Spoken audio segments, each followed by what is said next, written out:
ओम शांति।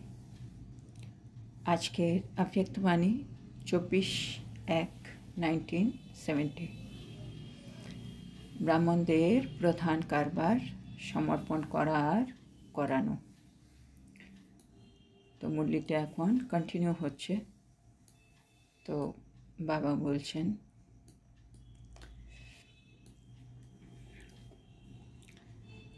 अपने घर में आए हो ये समझते हो। মানে আমরা তো মধুবনে গেছি, মধুবনে মুরলি চলছে। তো বাবা বলছে মধুবন হচ্ছে আমাদের, বাবা বলে আমাদের ঘর। আর আমরা এখন যেখানে আছি লৌকিক জায়গা, ওগুলো হচ্ছে সব সেবাস্থান। তো মধুবন হচ্ছে, পরমধাম হচ্ছে আত্মার ঘর, আর মধুবন হচ্ছে আমাদের ব্রাহ্মণদের ঘর, মানে সাকার সৃষ্টিতে ওটা হচ্ছে আমাদের ঘর। তো সেজন্য বাবা বলে নিজের ঘরে এসেছো এরকম কি মনে করো। মানে আমরা এখান থেকে বাবা মিলনে গেছি মধুবনে, তো এরকম ফিলিং আমাদের কি আসছে কি আমরা নিজের ঘরে ফিরে এসেছি। जब कोई भटका हुआ अपने घर पहुंच जाता है तो जैसे विश्राम मिल जाता है। বলছে যখন কেউ হারিয়ে যায় তারপরে সে নিজের ঘরে ফিরে আসে, তখন ওর কীরকম ফিলিং আসে, যেন সে বিশ্রাম লাভ করেছে। আমরা ওই পৃথিবীতে এত সেবা এদিক ওদিক ব্যস্ত, তারপরে যে আমরা মধুবনে গেলাম, আমাদের এই ফিলিংটা আসা উচিত কি আমরা এবার নিজের বাড়িতে চলে এসেছি, এখন আমরা রেস্ট নিতে পারবো। যেমন আমরা কোথাও বেড়াতে গেলে 5 দিন 10 দিনের ট্যুর, সে যতই ভালো ট্যুর হোক, কিন্তু 5 দিন 10 দিন পরে মনে হয় এবার বাড়ি ফিরে যাই, আর বাড়ি এসে একটা অন্যরকম রেস্ট অনুভব করি। তো সেরকমই বাড়ির একটা আলাদা একটা এনভায়রনমেন্ট বা বায়ুমণ্ডল থাকে। বাবা সেটাই ফিলিংয়ের কথা বলছেন। তো यहाँ विश्राम की भासना आती है। মানে মধুবনে আমরা গেলে আত্মা, ওইখানে আত্মার কথা হচ্ছে, আত্মা সেই বিশ্রামের অনুভব করে, সে বিশ্রামের স্থিতি আত্মা কি পৌঁছে যায়, সে কি অনুভবটা করতে পারে কি আমি আমার বাড়িতে এসে গেছি, এখন বিশ্রামের অবস্থা। स्थान मिलने से विश्राम की स्थिति हो जाती है। মানে আমরা যেই মধুবনে গেলাম, আমরা আমাদের স্থান পেয়ে গেলাম কি এখানে থাকবো, এই হবে একটা স্থান, তাতেই আত্মা একেবারে বিশ্রামের স্থিতিতে চলে আসে। सदैव विश्राम की स्थिति में समझो। তো বাবা বলছে এখন সব সময় মানে আত্মা যেন নিজেকে বিশ্রামের স্থিতিতে আছে এরকম যেন অনুভব করে। এরকম আমাদের সবসময় ভাবতে হবে কি আমি আত্মা सब समय विश्रामेर स्थितिते आछि। भल कार्य अर्थ जाओ तो भी ये स्थिति का अनुभव साथ ले जाना। तो बाबा বলছে মধুবনে আর কদিন থাকবো, ওখান থেকে তো আমরা সেবার জন্য সবাই বিভিন্ন জায়গায় চলে যাব। তো বাবা বলছে কাজকর্মের জন্য যাও, কিন্তু এই স্থিতির অনুভব কি আমি আত্মা নিজের ঘরে যে বিশ্রামের অনুভব করেছি সেই স্থিতির অনুভবটা তুমি সাথে নিয়ে যেও। इसको साथ रखेंगे तो फिर कितना भी कार्य करते हुए स्थिति विश्राम की रहेगी। বাবা বলছে এটাকে আমরা যদি সাথে রাখতে পারি তাহলে আমরা এখানে এসে যতই কাজ করি না কেন আত্মা কিন্তু সেই বিশ্রামের স্থিতিতে স্থির থাকবে।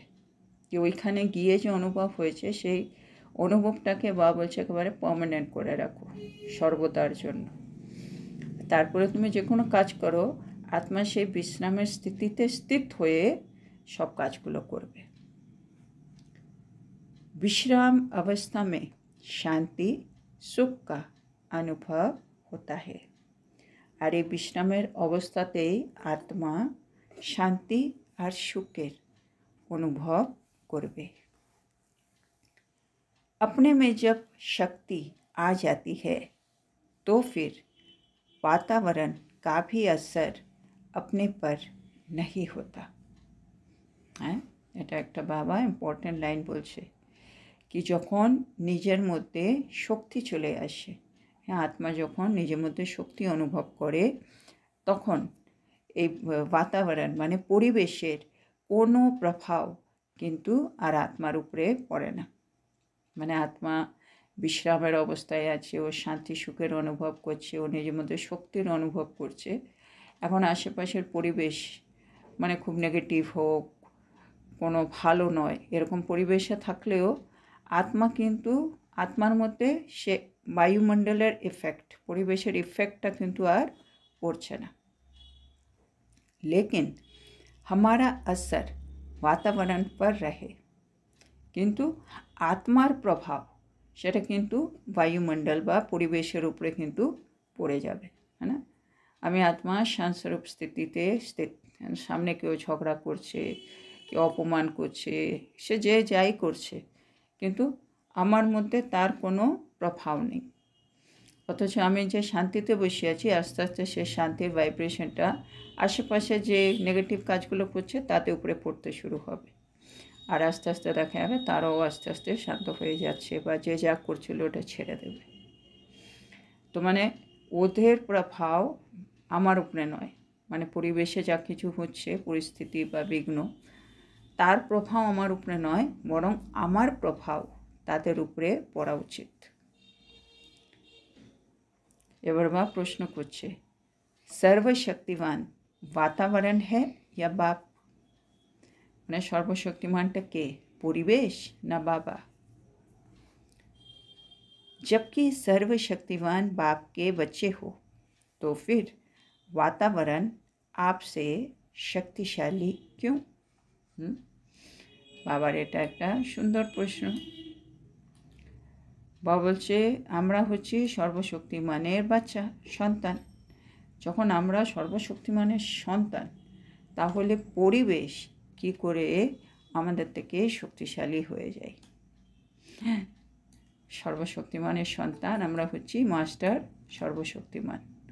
তো সেখানে পরিবেশ আমার থেকে শক্তিশালী কীভাবে?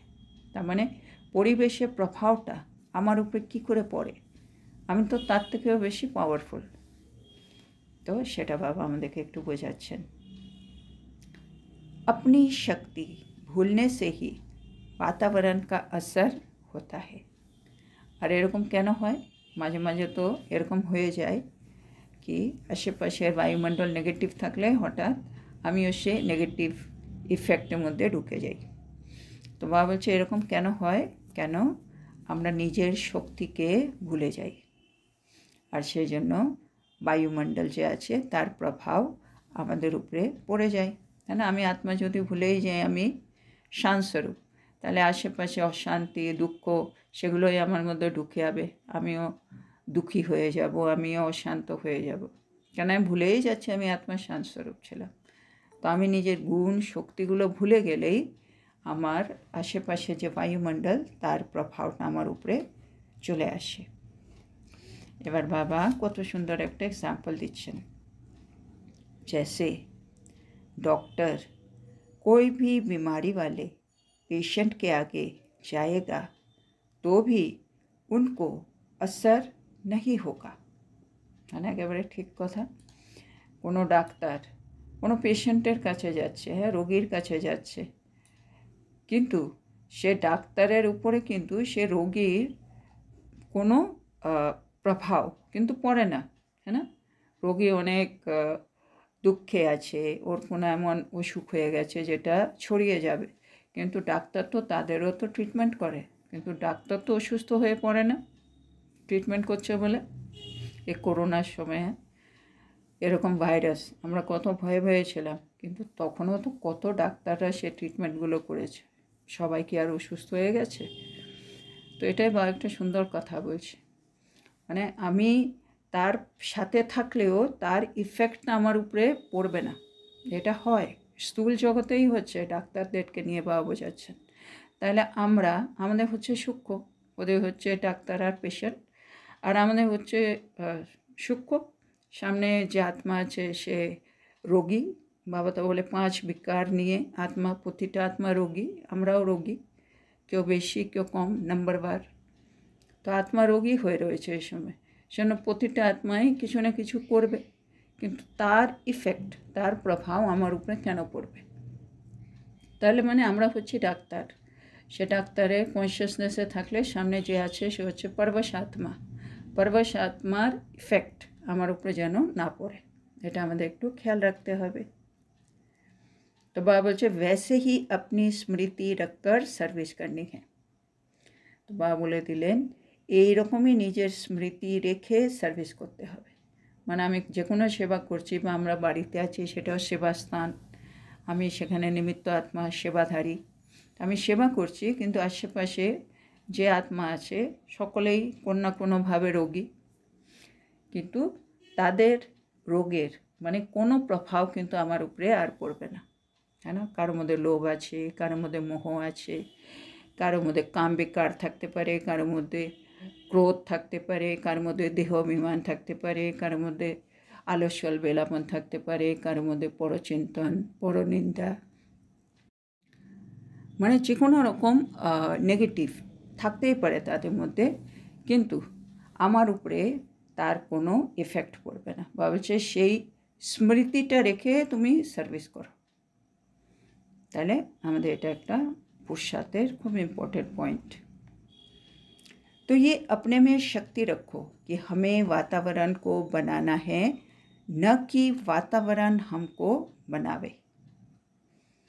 তাহলে বাবা বলছে আমার নিজের মধ্যে এই শক্তিটা রাখতে হবে कि আমরা বায়ুমণ্ডলকে বানাবো, কিন্তু বায়ুমণ্ডলের প্রভাব কিন্তু আমার উপরে পড়বে না। युगल होते भी अकेली आत्मा की स्मृति में रहते हो।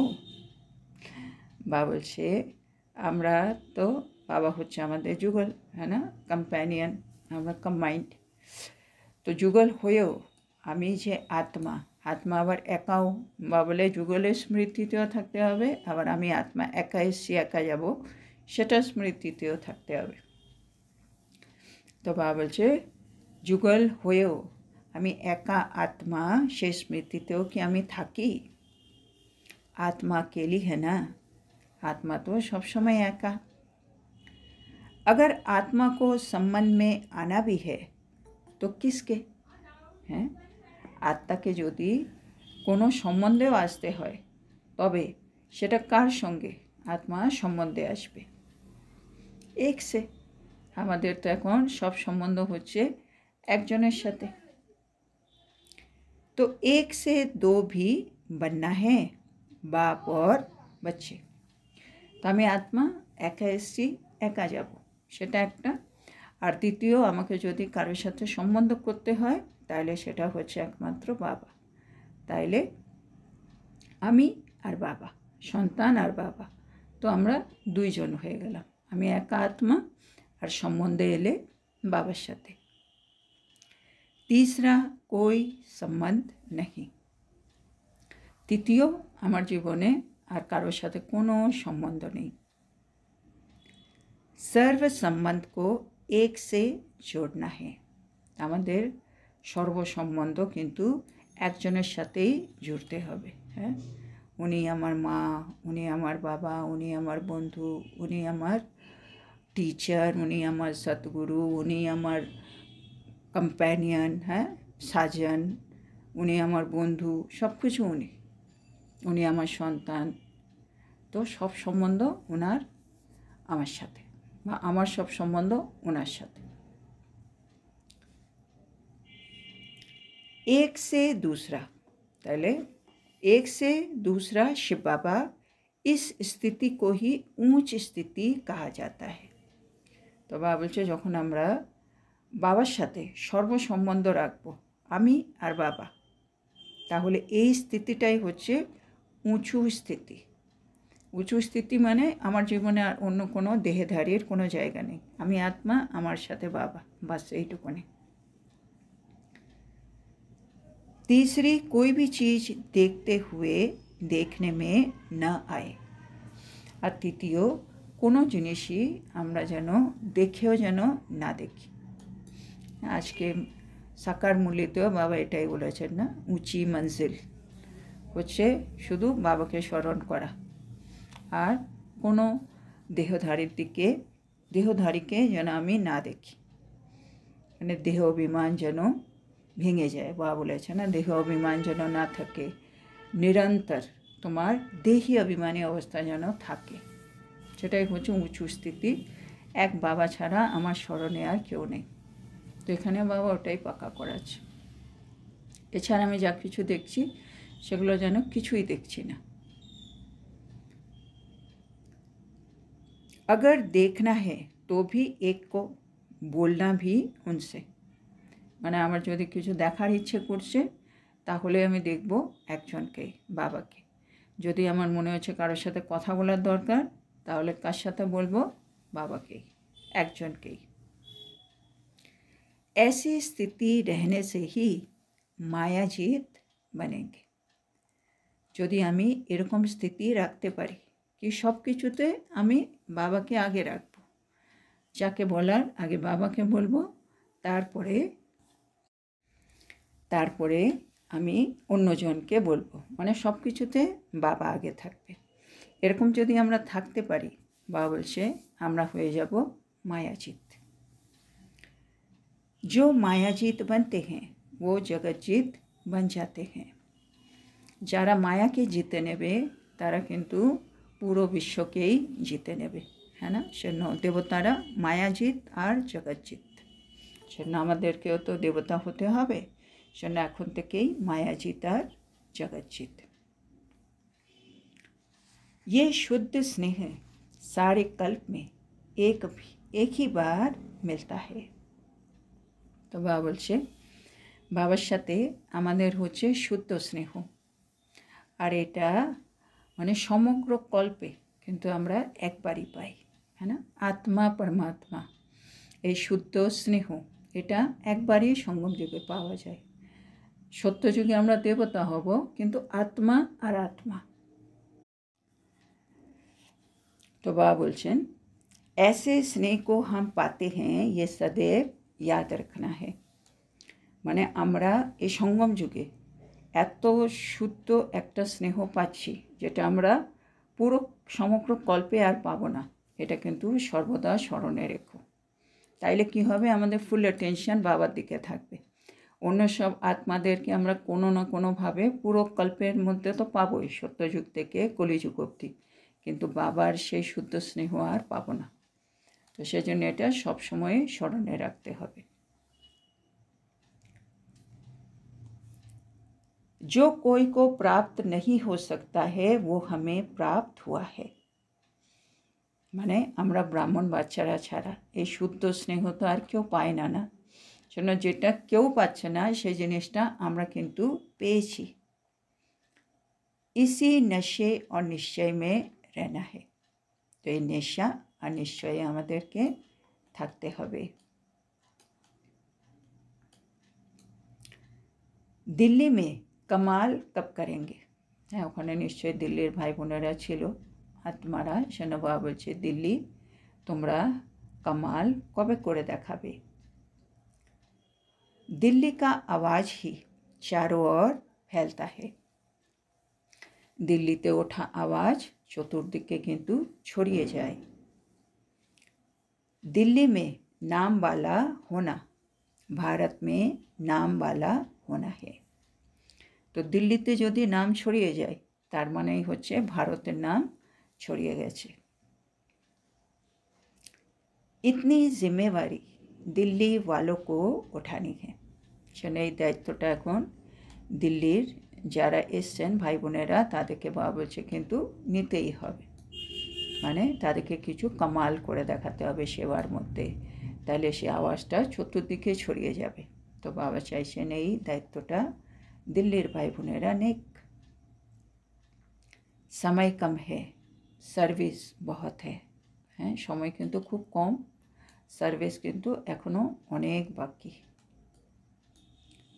इसी रफ्तार से जब सर्विस करेंगे तब ही सभी को संदेश पहुंचेगा। বলছে আমরা সবাই সার্ভিস তো করবই, কিন্তু সার্ভিসের স্পিডটা কীরকম হবে? কি সময় কম সেবা বেশি।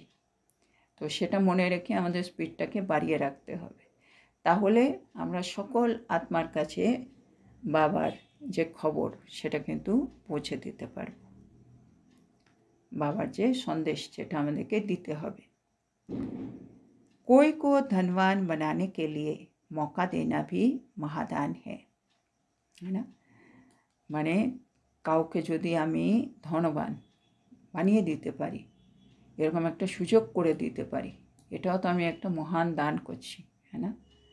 মানে যেখানে গিয়ে সে বিশ্বের মহারাজা হতে পারবে, 21 জন্মের জন্য তার ভাগ্য তৈরি হতে পারবে, সেই সুযোগটা আমি করে দিচ্ছি, তাকে আমি এত ধনবান বানিয়ে দিচ্ছি, তাহলে এটাও তো আমি একটা মহান দান করছি। তো মহাদান কা ফল ভি ইতনা মিলতা है। আর বাবা বলছে এরকম মহাদান করলে নিশ্চয় আমরাও অনেক বড় ফল পাব। बाप को सदैव साथ रखेंगे तो माया देखेगी इनके साथ सर्वशक्तिमान बाप है, तो वो दूर से ही भाग जाएगी। আর বাবা বলছে যখনই আমরা সেবা করব সবসময় আমাদেরকে বাবাকে সাথে রাখতে হবে। বাবার সাথে থাকলে মায়া তো দেখছে, মায়া দেখবে আরে বাপরে এদের সাথে তো সর্বশক্তিমান বাবা আছে, তো মায়া বাবা বলছে দূর থেকেই পালিয়ে যাবে। अकेली देखती है तब हिम्मत रखती है। যখন ওরা দেখে, মায়া যখন দেখে কি আমি একা, ওর সাথে সর্বশক্তিমান বাবা নেই, তখন মায়ার সাহস বেড়ে যায়। शिकार करने जब जाते हो तो कोई भी जानवर वार न करे, इसके लिए आग जलाते हैं। বাবা আবার কত সুন্দর এক্সাম্পল দিয়ে বোঝাচ্ছে। আমরা যখন জঙ্গলে যাই, ধরো শিকার করতে গেলাম, তো কোনো প্রাণী যেন আমার উপরে ঝাঁপিয়ে না পড়ে, তো তখন আমরা কি করি, আগুন জ্বালিয়ে রাখি, হ্যাঁ না। যে কোনো এক জায়গায় আগুন জ্বালিয়ে আমরা যদি ওখানে থাকি, তখন কেউ ওখানে আসে না, কোনো প্রাণী। তো আমরা নিজে প্রোটেকশনের জন্য এটা করি। वैसे ही याद की अग्नि जली हुई होगी तो माया आ नहीं सकेगी। একইভাবে মানে আমাদেরকে এখন আগুন জ্বালিয়ে রাখতে হবে যেন মায়া না আসে। তো কোন আগুন? স্মরণের আগুন, योग अग्नि। ये लगन की अग्नि बुझनी नहीं चाहिए। তো এটা হচ্ছে আমাদের লগনের আগুন, হ্যাঁ না, যোগের আগুন। মানে আমি বাবাকে নিরন্তর স্মরণ করব। এই যে যোগ অগ্নিটা জ্বালিয়ে কী করে রাখবো? যখন আমার বাবার সাথে যে ভালোবাসা সেটা সব সময় থাকবে।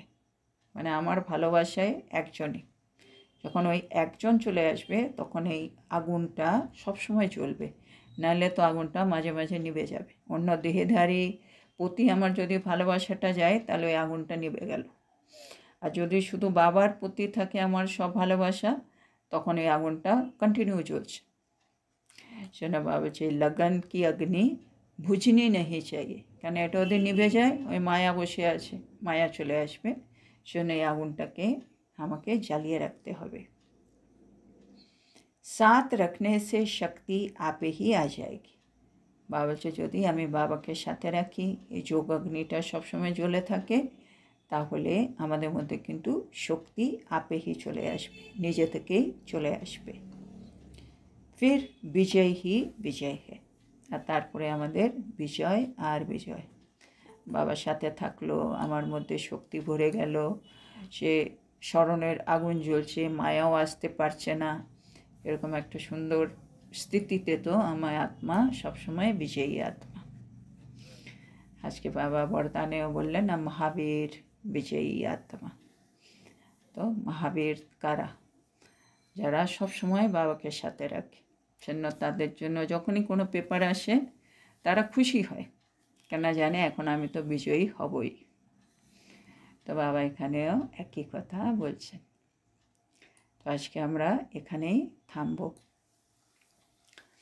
তো আজকে বাবা আমাদেরকে কি কি বুঝিয়েছেন? তো বাবা বলছেন মধুবনে যখন গেছি আমরা, মধুবনটা হচ্ছে আমাদের নিজের ঘর, আর সেখানে আমাদের বিশ্রামের স্থিতি সেটা অনুভবে নিয়ে আসতে হবে। আর ওই বিশ্রামের স্থিতিটা আমি যখন মধুবন থেকেও চলে আসবো এখানে, তখন ওটাকে যেন আমি সাথে নিয়ে আসি। তাইলে আমাদের কী সুবিধে হবে, এখানে যতই কাজকর্ম করি তখন আমার স্থিতিটা সেই বিশ্রামের স্থিতিটাই থাকবে, আত্মা সেটা অনুভব করবে। তো বিশ্রামের স্থিতিতে আত্মা সুখ, শান্তি, শক্তি অনুভব করবে সবসময়। এতে কী লাভ হবে, আশেপাশে যে পরিবেশ তার কিন্তু কোনো প্রভাব আমার উপরে আর পড়বে না। আমার নিজের প্রভাব, মানে আত্মার সুখ, শান্তি, শক্তির যে অবস্থা, সে অবস্থার প্রভাব কিন্তু এবার আশেপাশে বায়ুমণ্ডলে কিন্তু পড়বে। বা বলে মাঝে মাঝে আমরা পরিবেশ আমাদের থেকে বেশি শক্তিশালী হয়ে যায়, হ্যাঁ, তার প্রভাব আমাদের উপরে পড়ে যায়। এর কারণটা কি, আমরা নিজের শক্তিটা ভুলে যাই। তো বাবা বলছে না, আমার নিজের মধ্যে আমরা কিন্তু নিজের এই বাবার থেকে যে শক্তি পাচ্ছি, সে শক্তিটা কিন্তু ধরে রাখতে হবে। আমরা বায়ুমণ্ডল বানাবো, এটা আমাদের দৃঢ় সংকল্প। বায়ুমণ্ডলের প্রভাব কিন্তু আমরা আমাদের উপরে এখন আর পড়তে দেবো না। আর আত্মা একা এসছে, একা যাবে। আত্মা সবসময় একা, মানে আশেপাশে সব আত্মা নিজের নিজে পার্ট প্লে করছে, আমিও আত্মা একা। আর আত্মার যদি কারোর সাথে সম্বন্ধ থাকে, আত্মা যদি কখনো দুই হয়, কম্বাইন্ড স্বরূপ, তখন হচ্ছে একমাত্র বাবা। আর তৃতীয় কোনো সম্বন্ধ রাখা যাবে না, বাবা বলছে। সেটা বাবার সাথে আমাদের সকল সম্বন্ধ কিন্তু জুড়ে নিতে হবে। আর এটাই হচ্ছে সবার থেকে উঁচু স্থিতি, মানে আত্মা একা, আর দ্বিতীয় কোনো কম্বাইন্ড লাগলে শুধু বাবা, এছাড়া আর কাউকে নিজের মন বুদ্ধিতে আমি আর ঢোকাচ্ছি না। তো এটাই হচ্ছে উঁচু স্থিতি। এরকম থাকলে বাবা বলছে আমরা মায়াজিৎ হব আর জগৎজিৎ হব। আর বাবা বলছে এই যে বাবা থেকে আমরা যখন শুদ্ধ স্নেহ পাচ্ছি, এটা সমগ্র কল্পে একবারই পাওয়া যায়। তো সেজন্য বাবা বলছে এটাকে কিন্তু সবসময় মনে রাখতে হবে, কি যেটা কেউ পায়নি সেটা কিন্তু আমরা পেয়েছি। তো এটা একটা নেশা, আর নিশ্চয়ই রাখতে হবে। তারপরে বাবা বললেন যদি আমরা মানে সুযোগ পাই কাউকে ধনবান করে দেওয়ার, হ্যাঁ না, কোনো আত্মাকে পরমাত্মার সাথে মিলিয়ে দিই, আর ও পরমাত্মা থেকে সব কিছু নিয়ে নেই, নিজের 21 জন্মে প্রালোক তৈরি করে এত ধনবান হয়ে যায়, তাহলে এই সুযোগটা যদি আমরা করে দিতে পারি, এটা হচ্ছে মহাদান। আর এই মহাদানের ফলও কিন্তু আমরাও পাবো, কেন ওর মধ্যে আমরা নিমিত্ত হচ্ছি, সেটা আমরা পাবো। আর আরেকটা বাবা যেটা বলছেন আজকে, কি সবসময় বাবাকে সাথে রাখলে মায়া ভয় পাবে, মায়া দেখবে সর্বশক্তিমান বাবা আছে এর সাথে, সেজন্য দূর থেকেই পালিয়ে যাবে। কিন্তু আমি যখনই একা থাকবো, সে মায়া সাহস পাবে। সেজন্য বাবা এক্সাম্পল দিয়ে বোঝালেন, আমরা যখন শিকার করতে যাই, কোনো প্রাণী যেন আমাদের উপরে ছাপিয়ে না পড়ে, তার জন্য আমরা একটা আগুন জ্বালাই। তো একইভাবে আমি যদি আমার আত্মা সবসময় স্মরণের আগুন জ্বালিয়ে রাখে, তাহলে কিন্তু মায়া আর আসতে পারবে না। সেখানে স্মরণের আগুন, এ ভালোবাসার আগুন যেন না নেভে, সেটা আমাকে খেয়াল রাখতে হবে।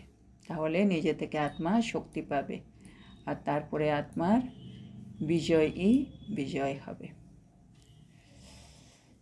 আরেকটা বাবা যেটা একটা পয়েন্ট বলেছিলেন, সেটা হলো ডাক্তার, হ্যাঁ না, যেমন ডাক্তার কোনো রোগীর সামনে গেলে ওই রোগীর কোনো প্রভাব কিন্তু ডাক্তারের উপরে পড়ে না। একইভাবে আমরাও যদি নিজের স্মৃতিটাকে উঁচু রাখি, তাহলে তারপরে আমি যদি সেবা করতে যাই, তাহলে আশেপাশে যে বায়ুমণ্ডল, তার কিন্তু প্রভাব আমার উপরে আর পড়বে না। সেজন্য এটা সবসময় নিজেকে মনে রাখতে হবে। তো আজকের এত সুন্দর শিক্ষার জন্য আমরা আমাদের প্রিয় শিব বাবাকে বলবো ধন্যবাদ বাবা, ধন্যবাদ। ওম শান্তি। ওম